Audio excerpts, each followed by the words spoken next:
ดูแล้วเอ๊ะเดี๋ยว34เดี๋ยวไอ้สิ ผมว่า เจอเลือดควายหา เกิดก็เปรมมาบอกไม่ขาด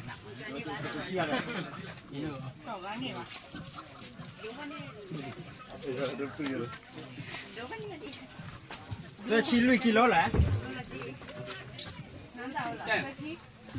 แต่ชิ้นลึกกิโล แล้วไปขายที่ไหน ต้องไปไข่ยังไงผมก็ต้องโทรหาแม่เลี้ยงก่อน แต่ชิ้นลึกกิโลก็เลยแต่ไม่เล็กขึ้นมาอย่างเนาะ นี่เนี่ยจะได้เนี่ย เบ็ด ยังอ่อนบุย มัดติดไม้ไงมัดติดไม้ นั่นแหละ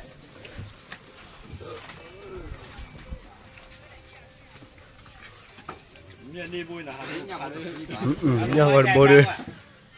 เลิกเดินแล้วเนาะ กินอาหารอยู่ค่ายนาปะที่กันที่อยู่นะบุญ Banyak lah baca hal ni tu pada sudah ni. เราชอบเจอแล้วนะรถชอบเลยจ้ะ กินอะไร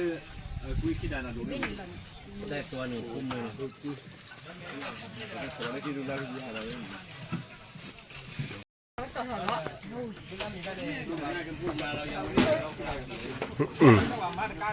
เลิกได้ยังไงดิ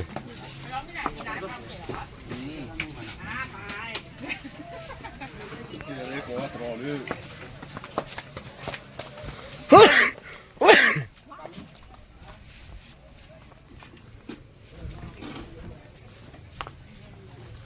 ถ้าปล่อยนี่40 โลนะประมาณ ข้าวมันใหม่